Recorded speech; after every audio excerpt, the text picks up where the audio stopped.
جب بھی کسی طاقتور شخصیت کا کوئی جنسی اسکینڈل سامنے آتا ہے تو وہ صرف آپ کہہ لیں اخبار کی سرخیوں یا گپ شپ تک محدود نہیں رہتا۔ بالکل نہیں۔ یہ کہانیاں دراصل معاشرے، بڑے بڑے اداروں اور ہمارے انصاف کے نظام پر بہت گہرے سوالات اٹھاتی ہیں۔ جی تو آج ہم تاریخ کے چند ایسے ہی بڑے اسکینڈلز کا ایک تفصیلی جائزہ لیں گے، یہ سمجھنے کے لیے کہ یہ کیسے سامنے آئے، ان کے نتائج کیا ہوئے اور شاید ان سے کیا سبق سیکھا جا سکتا ہے۔ اور ان تمام کہانیوں میں جو ایک عنصر مشترک ہے وہ ہے طاقت کا ناجائز استعمال۔ ہم دیکھیں گے کہ کس طرح سیاست، انٹرٹینمنٹ انڈسٹری، یہاں تک کہ میڈیا جیسے ادارے نہ صرف ایسے رویوں کو پنپنے کا موقع دیتے ہیں بلکہ اکثر انہیں چھپانے میں بھی برابر کے شریک ہوتے ہیں۔ اور سب سے اہم بات یہ کہ جب یہ اسکینڈل سامنے آتے ہیں تو جو متاثرین ہوتے ہیں ان کے لیے انصاف حاصل کرنا کتنا مشکل ہو جاتا ہے۔ بہت مشکل۔ تو چلیں شروعات کرتے ہیں 1960s کی دہائی کے برٹن سے۔ ٹھیک ہے۔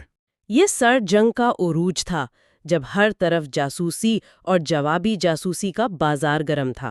اسی ماحول میں برطانوی وزیر جنگ جان پروفیومو کا اسکینڈل سامنے آیا۔ یہ ایک ایسی کہانی ہے جس میں سیاست، جاسوسی اور سیکس سب کچھ آپس میں بری طرح الجھ گیا تھا۔ بالکل۔ اس کہانی کے جو مرکزی کردار ہیں ان کو سمجھنا بہت ضروری ہے۔ جی۔ ایک طرف ہیں 40 سالہ وزیر جنگ جان پروفیومو، دوسری طرف 19 سالہ ماڈل کرسٹین کیلر۔ بہت نوجوان۔ جی۔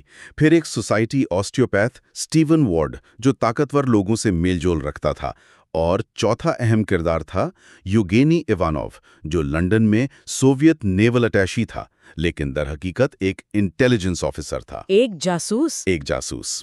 اور یہ سب لوگ جولائی 1961 میں لارڈ ایسٹر کی ایک عالیشان پارٹی میں ملے تھے۔ یہیں سے تو اصل کہانی شروع ہوتی ہے، مطلب ایک ہی وقت میں برطانوی کا وزیر جنگ اور ایک سوویت جاسوس، جی دونوں ایک ہی لڑکی کرسٹین کیلر کے ساتھ تعلقات میں تھے۔ یہ تو کسی فلم کا اسکرپٹ لگتا ہے۔ بالکل۔ اس سے تو سیدھا قومی سلامتی کا خطرہ پیدا ہو گیا ہوگا۔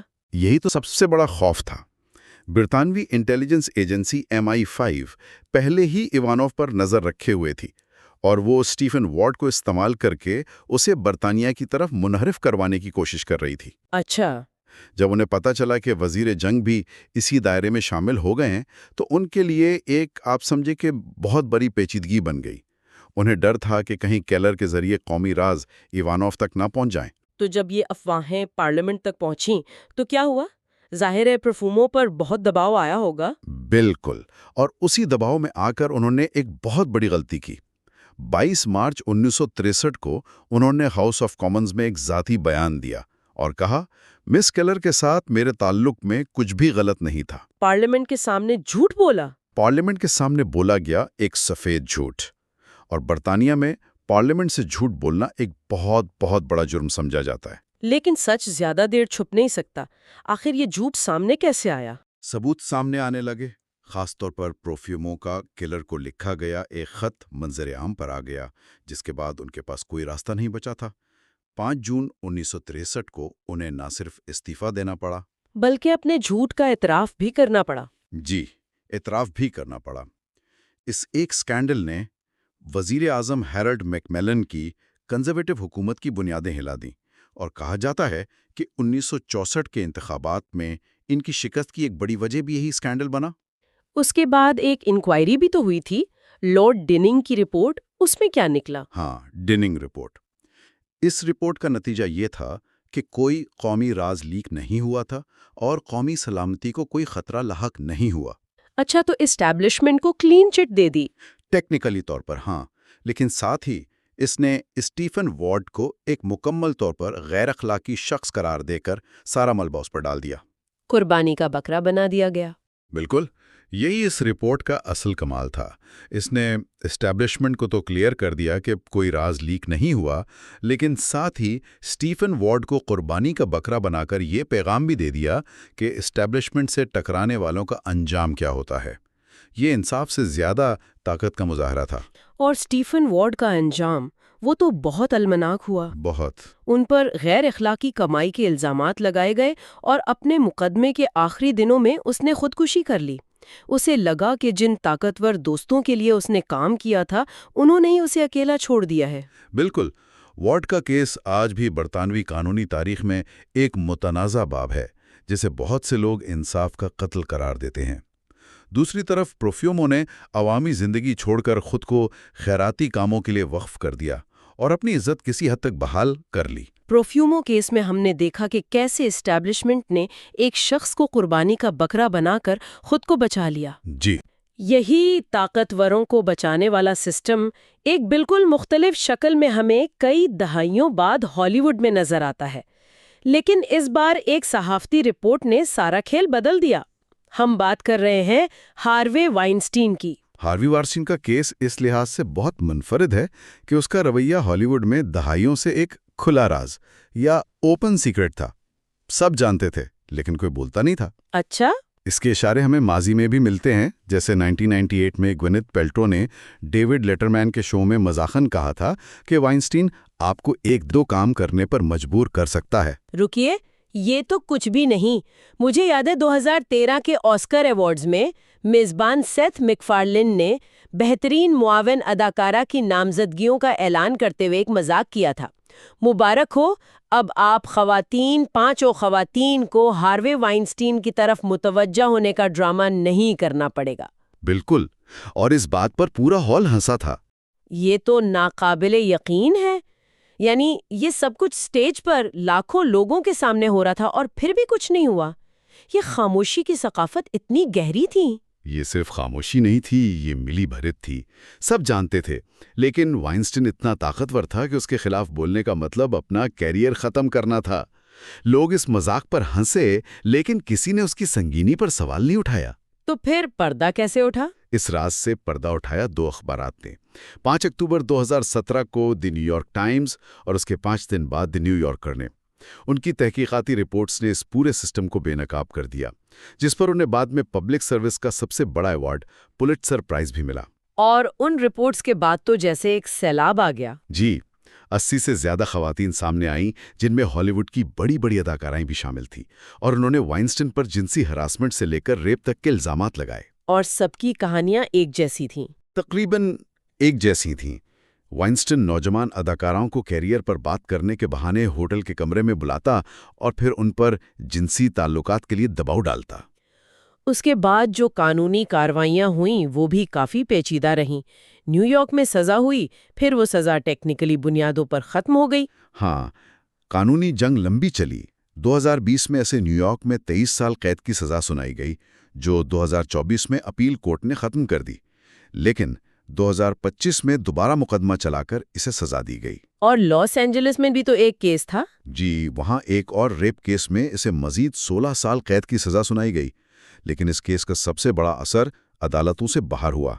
اس نے #MeToo تحریک کو جنم دیا۔ صحیح کہا، دنیا بھر میں خواتین نے #MeToo استعمال کر کے اپنے ساتھ ہونے والے جنسی استحصال کے تجربات شیئر کرنا شروع کر دیے۔ اور اس نے ہر انڈسٹری میں طاقتور مردوں کے احتساب کا ایک ایسا سلسلہ شروع کیا جسے وائنسٹین ایفیکٹ کہا جاتا ہے۔ وائنسٹین کی کمپنی دیوالیہ ہو گئی۔ آسکر اور بافٹا جیسی تنظیموں نے اسے نکال باہر کر دیا۔ مطلب ہالی ووڈ کا بادشاہ اچانک عرش سے فرش پر آ گیا۔ وائنسٹین کیس یہ ظاہر کرتا ہے کہ بعض اوقات ایک سکینڈل صرف ایک فرد کے خاتمے کا باعث نہیں بنتا، بلکہ پورے معاشرتی رویے اور نظام کو چیلنج کر دیتا ہے۔ یہ اس بات کی مثال ہے کہ صحافت اور متاثرین کی اجتماعی آواز مل کر کتنی بڑی تبدیلی لا سکتی ہے۔ وائنسٹین کے کیس نے انٹرٹینمنٹ انڈسٹری کی کلئی کھول دی، لیکن کیا ہوتا ہے جب خود سچ بتانے کا دعویدار ادارہ یعنی میڈیا ایسے ہی کسی سکینڈل کی زد میں آ جائے؟ اب ہم بات کرتے ہیں BBC اور اس کے مشہور پریزنٹر جیمی سیول کی۔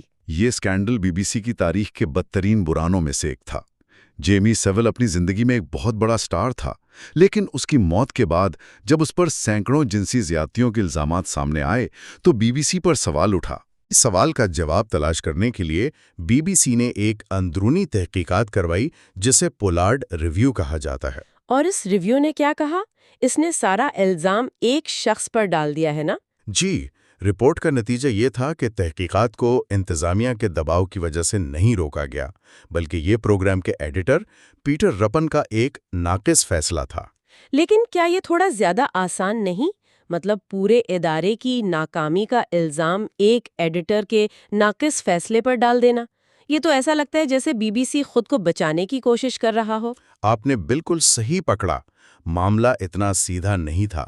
جب پولارڈ ریویو کے ثبوت جاری کیے گئے تو پتہ چلا کہ BBC کے وکلاء نے کچھ ثبوت، خاص طور پر نیوز نائٹ کے میزبان جیریمی پیکسمن اور ایک سینئر عہدیدار پیٹر ہوریکس کے ای میلز کو یہ کہہ کر ہٹا دیا کہ وہ ممکنہ طور پر ہتک آمیز ہیں۔ یعنی ثبوتوں کو چھپایا گیا۔ اس عمل سے ایک پردہ پوشی یا کور اپ کا تاثر پیدا ہوا کہ ادارہ کچھ چھپانے کی کوشش کر رہا ہے۔ تو ادارے کے اندر بھی اس فیصلے پر اختلاف تھا؟ شدید اختلاف تھا۔ جاری کردہ شواہد سے یہ پتہ چلا کہ ادارے کے اندر سینئر صحافی انتظامیہ کے فیصلوں سے سخت نالاں تھے اور ان کا ماننا تھا کہ BBC اپنی صحافتی ذمہ داری نبھانے میں ناکام رہا ہے۔ اس اسکینڈل نے BBC کی عزت پر بہت بڑا داغ لگایا اور عوام کے اعتماد کو شدید ٹھیس پہنچائی۔ یہ اس بات کی مثال ہے کہ جب ادارے خود احتسابی میں ناکام رہتے ہیں تو اس کے نتائج کتنے سنگین ہو سکتے ہیں۔ BBC کی ناکامی اپنے ایک سٹار کے جرائم پر پردہ ڈالنے کی کوشش تھی، لیکن ہمارا اگلا کیس اس سے بھی زیادہ پیچیدہ اور پریشان کن ہے۔ جی، کیونکہ اس میں صرف طاقت کا ناجائز استعمال نہیں، بلکہ منظم طریقے سے کم عمر لڑکیوں کی سمگلنگ شامل تھی۔ جیفری ایپسٹین اور گزلا میکسویل کا کیس یہ ظاہر کرتا ہے کہ انصاف کا راستہ کتنا مشکل ہو سکتا ہے۔ یہ واقعی ایک بہت تاریک کہانی ہے۔ جیفری ایپسٹین ایک انتہائی امیر فنانسر تھا جس پر درجنوں کم عمر لڑکیوں کی جنسی اسمگلنگ اور استحصال کے الزامات تھے۔ اور اس کی ساتھی گزلا میکسویل۔ جی، برطانوی سوشلائٹ گسلا میکسویل پر الزام تھا کہ وہ ان لڑکیوں کو بھرتی کرتی، انہیں تیار کرتی اور بعض اوقات خود بھی ان کے ساتھ ہونے والی زیادتی میں حصہ لیتی تھی۔ اس کیس میں متاثرین کی گواہی نے کلیدی کردار ادا کیا۔ 4 خواتین جنہیں قانونی کارروائی میں جین، کیٹ، کیرولن اور اینی فارمر کے نام دیے گئے، انہوں نے عدالت میں بتایا کہ کس طرح میکسویل نے انہیں ایپسٹین سے ملوایا۔ اس نے ایک عورت ہونے کا فائدہ اٹھا کر ان کا اعتماد جیتا اور پھر انہیں ایپسٹین کے جال میں پھنسا دیا۔ اور پھر اس کیس میں ایک بہت بڑا موڑ آیا جب ایپسٹین نے 2019 میں مقدمہ کا سامنا کرنے سے پہلے ہی جیل میں خودکشی کر لی۔ جی، اس سے متاثرین کو انصاف ملنے کی امید تقریباً دم توڑ گئی، کیونکہ مرکزی ملزم اب اس دنیا میں نہیں رہا تھا۔ لیکن کہانی وہاں ختم نہیں ہوئی۔ 1 سال بعد میکسویل کو گرفتار کر لیا گیا اور اس پر مقدمہ چلایا گیا۔ یہ کیس جنسی اسمگلنگ کے مقدمات کی پیچیدگیوں کو بھی سامنے لاتا ہے۔ ایسے کیسز کو عدالت میں ثابت کرنا اتنا مشکل کیوں ہوتا ہے؟ جارج ٹاؤن لا جرنل کے ایک آرٹیکل میں اسی پر بات کی گئی ہے۔ امریکہ کے trafficking victims protection act TVPA کے تحت استغاثہ کو یہ ثابت کرنا ہوتا ہے کہ ملزم نے طاقت، دھوکے دہی یا جبر کا استعمال کیا۔ اور یہ ثابت کرنا آسان نہیں ہوتا ہوگا۔ بالکل نہیں، کیونکہ فوجداری مقدمات میں جرم کو شک سے بالاتر ثابت کرنے کا معیار بہت بلند ہے۔ سب سے بڑا چیلنج متاثرین کی گواہی ہوتا ہے۔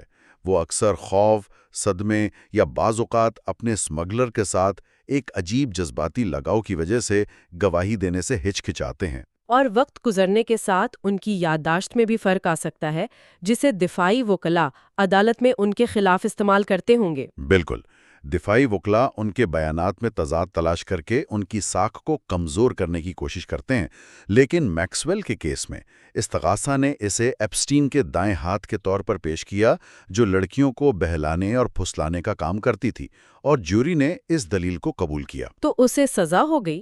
جی، دسمبر 2021 میں اسے 5 الزامات میں مجرم قرار دیا گیا۔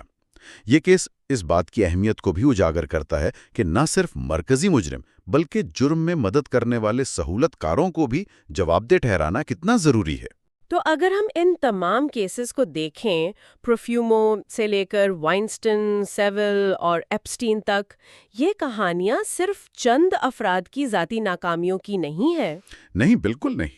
یہ ان نظاموں کی ناکامیوں کی بھی کہانیاں ہیں جو طاقتوروں کو تحفظ فراہم کرتے ہیں، چاہے وہ سیاسی اسٹیبلشمنٹ ہو، ہالی ووڈ کا اسٹوڈیو سسٹم ہو، ایک قومی براڈ کاسٹر ہو یا امیروں کا سوشل نیٹ ورک۔ بالکل، اگرچہ #میٹو جیسی تحریکوں نے بیداری ضرور پیدا کی ہے، خاموشی کے کلچر کو توڑا ہے اور احتساب کو پہلے سے زیادہ ممکن بنا ہے، لیکن انصاف کا حصول آج بھی ایک طویل اور مشکل سفر ہے۔ تو کیا ادارے واقعی سبق سیکھ رہے ہیں؟ یہی تو سب سے بڑا سوال ہے۔